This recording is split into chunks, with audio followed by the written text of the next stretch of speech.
नमस्कार शेतकरी मित्रांनो.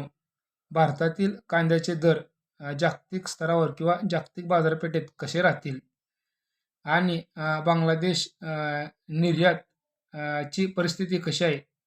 तर मित्रांनो, दररोज व्हिडिओ बघण्यासाठी आपल्या डिजिटल शेतकरी यूट्यूब चॅनलला सबस्क्राईब करा, व्हिडिओला लाईक करा, शेअर करा. तर शेतकरी मित्रांनो, काही दिवसापूर्वी कांद्याचे दर समाधानकारक होते. मात्र गेल्या काही दिवसात पुन्हा परिस्थिती जैसे ती वैशी झाली आहे. तर बांगलादेशमधील तणाव पाकिस्तानचा नवीन कांदा कारणीभूत आहे.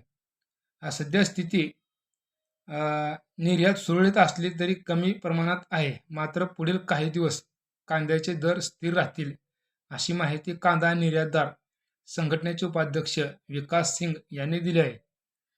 सध्या लासलगाव मार्केटमध्ये उन्हाळा कांद्याला भाव आहे 1200 रुपये आणि लाल कांद्याला दर आहे 1900 रुपये. त्यामुळे कांदा उत्पादक शेतकरी हतबल आहेत, नाराज आहेत. महिनाभरापूर्वी बांगलादेश आयात परवाने जारी केल्यानंतर निर्यातीला चालना मिळाली होती. मात्र पुढील 10-12 दिवसानंतर येथे देशांतर्गत तणावाची परिस्थिती निर्माण झाल्याने कांदा निर्यातीवर परिणाम झाला आहे.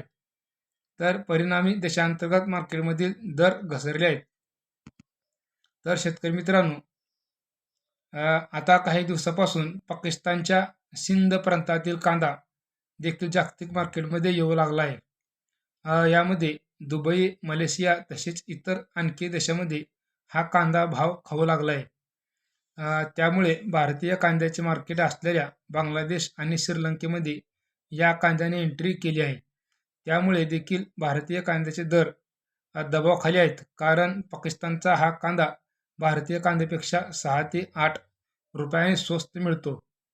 तर शेतकरी मित्रांनो, बांगलादेश निर्यातीची परिस्थिती कशी आहे.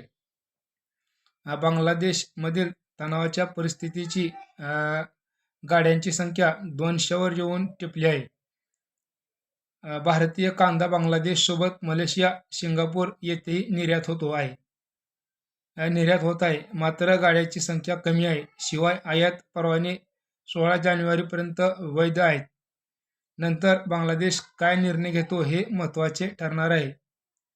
तर शेतकरी मित्रांनो, याशिवाय येथील पुरी काटा हा स्थानिक जातीचा कांदाही बाजारात येण्याची शक्यता आहे. मात्र भारतीय कांद्याची निर्यात जरी कमी झाली तरी देशांतर्गत बाजारात मात्र मागणी असणार आहे. त्यामुळे पुढील काळात आवक वाढली तरीही बाजारभाव मात्र स्थिर राहतील अशी शक्यता आहे.